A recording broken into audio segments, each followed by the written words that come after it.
Hello বন্ধুরা, আমি সরস্বতী। আমার চ্যানেল এসকে এডুকেশনে তোমাদের সকলকে স্বাগত।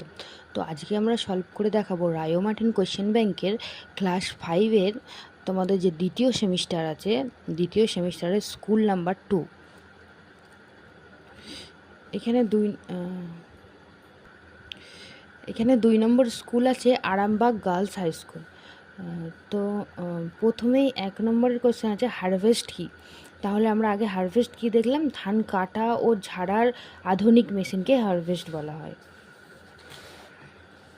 আমরা এখানে দেখো ধান কাটা ও ঝাড়ার আধুনিক মেশিনকে হারভেস্ট বলা হয়। 2 নম্বরে আছে ডিভিসির পুরো নাম কি। ডিভিসির পুরো নাম হলো দামোদর ভ্যালি কর্পোরেশন। 3 নম্বর হচ্ছে পশ্চিমবঙ্গের সবথেকে উঁচু পর্বতশৃঙ্গ কি। পশ্চিমবঙ্গের সবথেকে উঁচু পর্বতশৃঙ্গ হলো সান্দাকফু।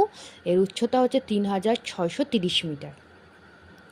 এরপরে হচ্ছে কোন দুটি নদী মিলিত হয়ে ঘাটালের কাছে রূপনারায়ণ নদ নামে প্রবাহিত হয়েছে। তাহলে এখানে দ্বারকেশ্বর আর শিলাবতী নদী মিলিত হয়ে ঘাটালের কাছে রূপনারায়ণ নদ হিসেবে প্রবাহিত হয়েছে। তারপরে এখানে দেখো গান্ধীবুড়ি কাকে বলা হয়। এখানে তোমরা সবাই জানো মাতঙ্গিনী হাজরাকে গান্ধীবুড়ি বলা হয়। এরপরে তোমাদের একটা স্তম্ভ দিয়েছে, স্তম্ভ মেলানো। শিক্ষক দিবস। শিক্ষক দিবস আমরা কবে কার জন্মদিনে পালন করি? ডক্টর সর্বপল্লী রাধাকৃষ্ণনের। তারপরে শিশু দিবস জওহরলাল নেহেরুর। স্বাধীন ভারতের সংবিধান কে রচিত করেছিলেন? বাবা সাহেব আম্বেদকর। স্বাধীন ভারতের প্রথম শিক্ষামন্ত্রী কী ছিলেন? আবুল কালাম আজাদ। এখানে দেখো 3-1 হচ্ছে শূন্যস্থান। বীরভূমের পূর্ব দিকে ময়ূরাক্ষী নদী ও অজয় নদী আছে। তারপর হচ্ছে জলদাপাড়া ছাড়াও জলপাইগুড়িতে আর একটি বন রয়েছে, সেটা হলো গরুমারা। তাহলে জলপাইগুড়িতে 2টি বন রয়েছে, একটা জলদাপাড়া আর একটা হচ্ছে গরুমারা। তারপরে 3 দেখো সারা বছর জল থাকে এরকম নদীকে কি বলা হয়? নিত্যবাহ নদী। একটা নিত্যবাহ নদীর এক্সাম্পল হলো গঙ্গা নদী। 4 দেখো ইংরেজদের বিরুদ্ধে লড়াই করার জন্য নেতাজি বানিয়েছিলেন আজাদ হিন্দ ফৌজ বানিয়েছিলেন।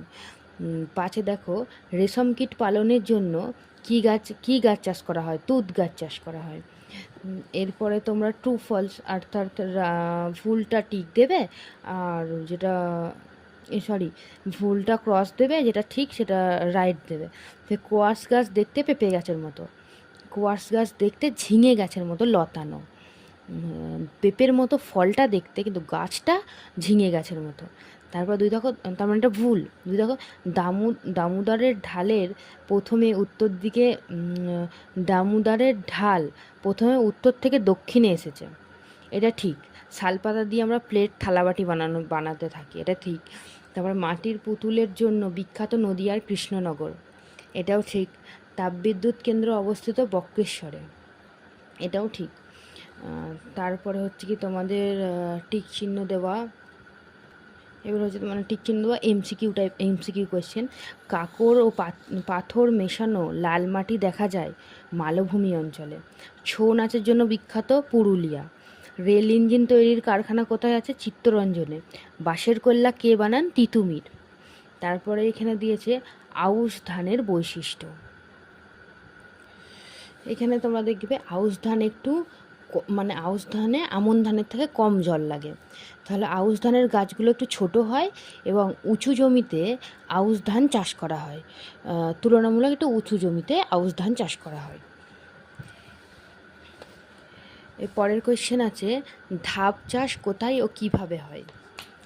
এখানে অ্যান্সারটা দেখো, ধাপ চাষ পাহাড়ি অঞ্চলে হয়। পাহাড়ি অঞ্চলে সিঁড়ির মতো জমি তৈরি করে চাষ করা হয়, তাকে ধাপ চাষ বলা হয়। এখানে আছে আমার সোনার বাংলা আমি তোমায় ভালোবাসি গানটি রবীন্দ্রনাথ ঠাকুর কত সালে লিখেছিলেন এবং কোন ঘটনার বিরোধিতা করে লিখেছিলেন?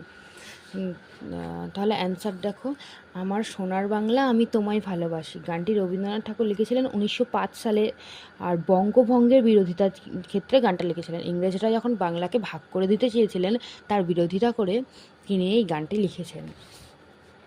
তারপরে কোয়েশ্চেন আছে সবুজ বিপ্লব কী। সবুজ বিপ্লব হলো সার ও কীটনাশকের ব্যবহার করে অনেক অব্যবহৃত জমি জমি কাজে লাগানো হতে শুরু করলো, মানে যে জমিগুলো ফসল ফলতো না, চাষ হতো না, সেই জমিগুলো চাষ হতে শুরু করলো। এইভাবে নিজেদের দরকার মতো খাদ্য নিজেরাই উৎপাদন করতে শুরু করলো। এই ঘটনাকে সবুজ বিপ্লব বলে। মানে আগেকার দিনে যখন মানুষরা খাবারের সন্ধানে ঘুরে বেড়াতো, মানে খেতে পারতো না, নিজেদের খাবার যোগান দিতে পারতো না, তখন কী করলো, সার ও কীটনাশকের ব্যবহার করে অনেক যে অব্যবহৃত জমি যেগুলো পড়ে থাকতো সেগুলোকে তারা ব্যবহার করতে শুরু করলো। এর ফলে কী হলো, নিজেদের খাবার নিজেরা জোগান করতে পারলো, কারোর ওপর ডিপেন্ড হতে হলো না। এই ঘটনাকে সবুজ বিপ্লব বলা হয়। পরের কোয়েশ্চেন রয়েছে, ম্যানগ্রোভ উদ্ভিদের কি কি মূল দেখা যায়? তাহলে ম্যানগ্রোভ উদ্ভিদের আমাদের 2 রকমের মূল দেখা যায়, একটা হচ্ছে শ্বাসমূল আর একটা হচ্ছে ঠেসমূল।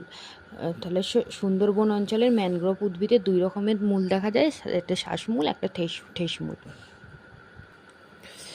আজকের ভিডিও এই পর্যন্তই। আমার ভিডিও যদি ভালো লেগে থাকে অবশ্যই লাইক কমেন্ট সাবস্ক্রাইব করে আমার পাশে থাকবে, এবং তোমাদের কোন ধরনের ভিডিও দিলে উপকার হয় সেটা অবশ্যই আমাকে জানিও, আমি সেরকমের ভিডিও দেওয়ার চেষ্টা করব। এবার তোমরা যদি আমার এই হ্যান্ড রিটেন নোটটা নিতে চাও অবশ্যই আমাকে কমেন্টে জানিও, আমি তোমাদের হ্যান্ড রিটেন নোটটাও প্রোভাইড করে দেবো।